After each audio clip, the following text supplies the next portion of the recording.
الحمد لله رب العالمين، والصلاة والسلام على أشرف الأنبياء والمرسلين وعلى آله وصحبه أجمعين. رب اشرح لي صدري ويسر لي أمري واحلل عقدة من لساني يفقه قولي. سبحانك لا علم لنا إلا ما علمتنا إنك أنت العليم الحكيم، ولا حول ولا قوة إلا بالله العلي العظيم. بسم الله الرحمن الرحيم. Alhamdulillah, bersyukur kita kepada Allah Subhanahu wa taala. Yang mana pada pagi ini kita bersama-sama untuk kita mengerjakan satu amalan yang mana kita ingin beramal dengan satu hadis Nabi sallallahu alaihi wasallam. Man tawadda'a fi baitihi thumma ata Masjidul Quba fa shalla fihi salatan kana lahu ka ajril umrah. Yang mana siapa yang mana dalam keadaan berwudu kemudian dia menuju ke Masjidil Quba, kemudian dia hanya sembahyang 2 rakaat, maka Allah berikannya ganjaran seperti mana mengerjakan ibadat umrah. Dan insya-Allah ayah dan bonda pandang di sebelah kanan ayah dan bonda perkuburan Baqi'. Marilah sama-sama kita memberi salam kepada ahli Baqi'. Bismillahirrahmanirrahim.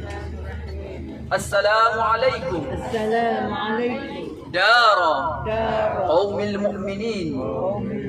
Wa inna insyaallah bikum lahiqun antum salafuna wa nahnu bil athar yaghfirullahu lana wa lakum wa yarhamullah al mustakdimin minkum wal mutakhirin.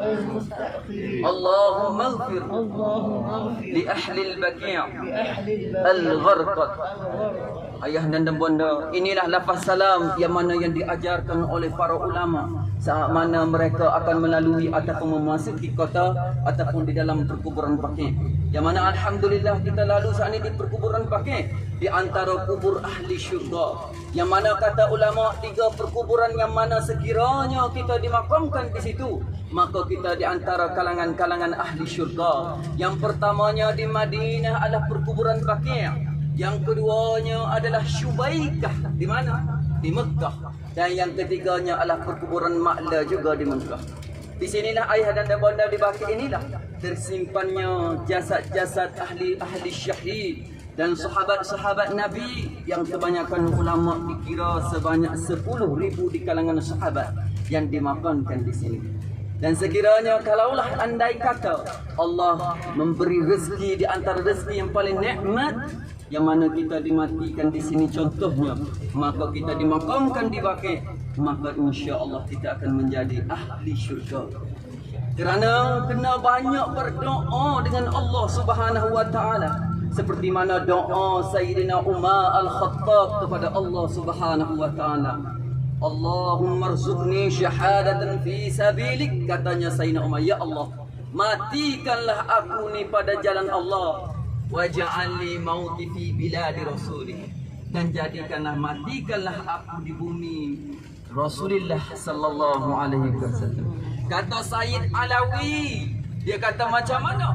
Ya, kalaulah kita sentiasa berdoa begitu, sekiranya kalau kita mati di tanah air kita, maka di akhirat nanti saat mana kita dibangkitkan, maka kita akan dibangkitkan bersama dengan ahli Baqi'. Boleh? Katanya Nabi sallallahu alaihi wasallam dalam hadis, man istata'a an yamuta fil Madinah falyaf'al fa inni ashfa'u liman mata biha. Siapa yang mampu untuk mati di kota Madinah, maka lakukanlah.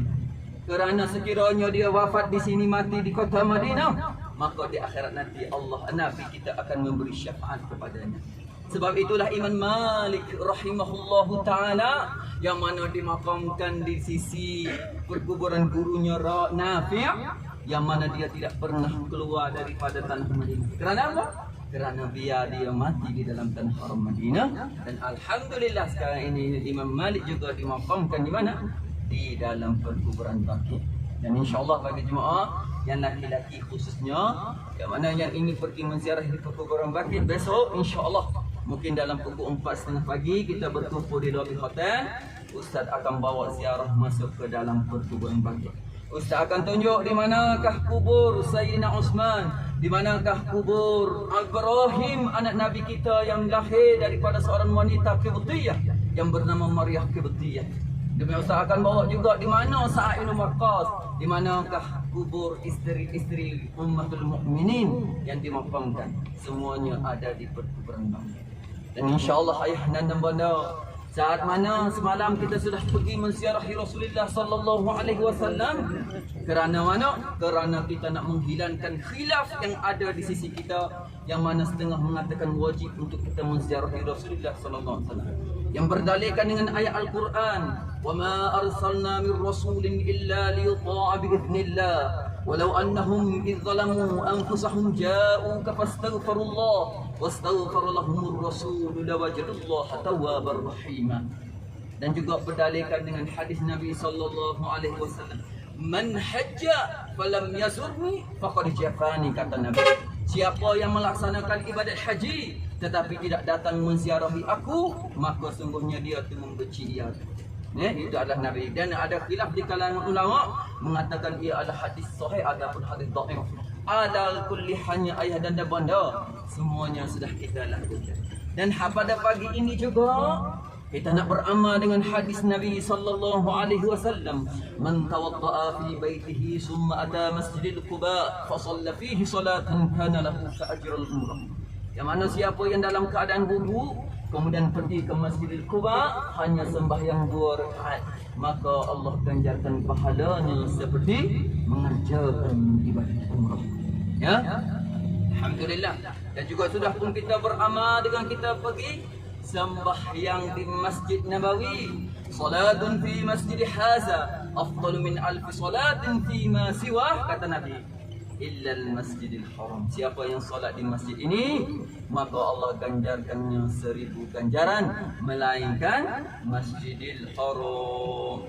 Maka ulama khilaf, sekiranya kalau kita sembahyang di rumah kita ataupun di hotel kita, Ustaz, boleh ke juga ganjaran 1000 pahala ganjaran? Maka setengah ulama mengatakan tidak boleh. Hanya akan mendapat ganjaran 1000 ganjaran hanya bagi jemaah yang sembahyang di dalam Masjid Nabawi sahaja. Adapun di Mekah, Allah berikan kelebihan dia. Bukan sahaja di dalam masjid Allah ganjarkan dengan 100.000 ganjaran, tetapi sebaliknya kalau kita sembahyang di dalam hotel kita pun juga Allah memberikan dengan ganjaran sebanyak 100.000 ganjaran. Ya. Dan ayah dan bunda, inilah bumi yang penuh berkat. Ya. Penuh dengan keberkatan, yang mana Nabi kita kata macam mana puji dan doa Nabi kepada ahli-ahli Madinah. Man sammal Madinatu Yasrib falyastaghfirullah hiya tabah hiya tabah. Siapa yang duk panggil perkataan Yasrib kepada kota Madinah, maka beristighfarlah. Kerana apa? Kerana dia adalah negeri yang baik. Yasrib bahasa Arab, Saroba makna kata gugup, lapuk, tak comel. Maka ditukar nama dia kepada yang lebih baik, iaitu bumi yang thayyibah. Kerana bumi Madinah berbagai-bagai nama yang telah pun dibaca oleh Ustaz Anwar gitu. Digelar juga sebagai bumi thayyibah, digelar sebagai Madinatul Munawwarah, digelar juga sebagai Baitun Nabi, di antara nama-nama di kota Madinah. Kata Imam An-Nawawi rahimahullahu taala, nama-nama di satu-satu tempat yang ada banyak nama menunjukkan di atas kemuliaan satu-satu tempat, ya.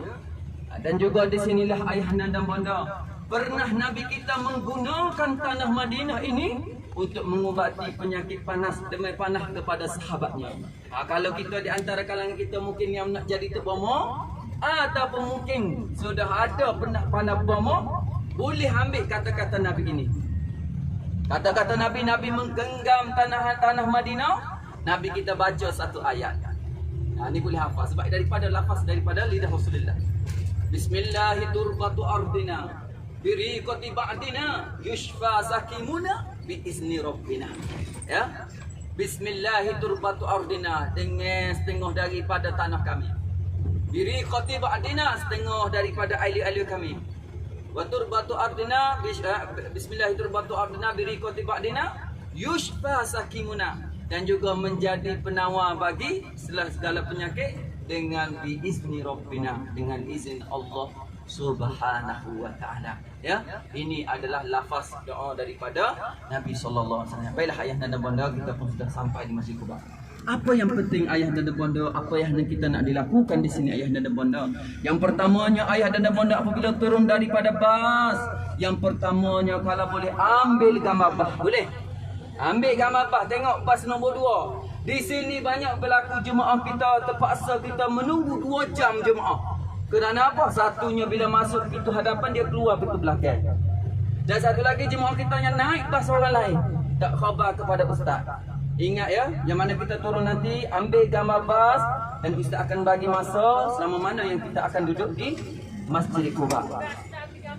Okey, kemudian satu lagi, apabila ayah dan bonda turun nanti, ada jemaah kita bertanya, ustaz, kami nak buat apa ustaz di Masjid Quba? Betul. Maka ayah dan bonda naik, kemudian sembahyang sunat tahiyatul masjid 2 rakaat. Kemudian sembahyang sunat duha kepada Allah Subhanahu wa taala, boleh? Doanya, ya Allah ya Tuhan kami, sekiranya kita boleh baca berbagai-bagai doa. Ya Allah ya Tuhanku, sekiranya rezekiku di langit turunkanlah, dari bumi keluarkanlah, jauh dekatkanlah, haram engkau halalkanlah. Maka sekiranya rezekiku aku payah ya Allah, maka permudahkanlah.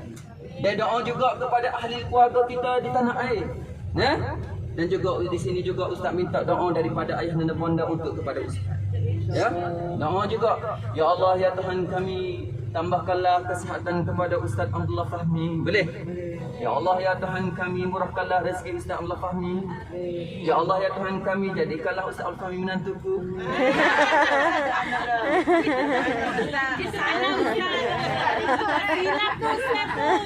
Jadikan Ustaz salah. Kalau Ustaz ni, Ya. Ustaz satu lagi. Ustaz mana boleh lawan perempuan selalu betul. Ya. Dan juga ustaz ni tak memilih orangnya ya. Sebab apa ustaz ni kebaikan ya. Sebab pilihan ustaz bukannya, ya, kalau ustaz ni tak bukannya kekayaan dan kecantikan pilihan ustaz ya. Kerana pilihan ustaz biarlah ya bakal pasangan hidup ustaz itu sejuk ya, sejuk mata memandang seperti nelopa pun tak apa dah. Okeylah, insya-Allah ayah dan bonda. Baiklah. Insya-Allah ya. Biar sama-sama di antara kita mendapat keberkatan, maka banyak-banyaklah berdoa, dan insya-Allah tentang peristiwa Quba, pelaksanaan pembinaan Quba nanti insya-Allah Ustaz akan ceritakan kepada ayah dan bonda nanti. Baiklah, insya-Allah ayah dan bonda, apabila kita turun nanti, kita turun sama-sama insya-Allah. Kalau boleh ya, jaga baik-baik ya. Jaga baik-baik ayah dan bonda, jangan tinggal ya. Kalau boleh jangan cabut daripada tubuh ayah dan bonda. Baik, kalau boleh jangan tinggal. Okey, kalau nak bagi selamat letak dalam bas tak apa. Ya, kalau ada yang bawa pasport apa semua, ustaz, satu lagi, kalau yang nak bawa pasport, ustaz nak pungut nanti. Sebab ustaz takut tercicil kalau boleh, sebab kalau hilang pasport memang tak boleh nak balik. Sebab itulah. Macam ni, letak beg dekat sini dulu dengan pasport boleh. Sebab dekat sini kita tak membeli belah. Ya. Ustaz takut nanti tercicil. Kalau nak bawa jaga baik-baik. Ya. Okey. InsyaAllah bagi jemaah, kalau yang nak tinggal dapat bas, insyaAllah selamat. InsyaAllah selamat. Nah, setakat ni tak ada apa-apa lagi ya. InsyaAllah ya, baik kita boleh turun ya. Kalau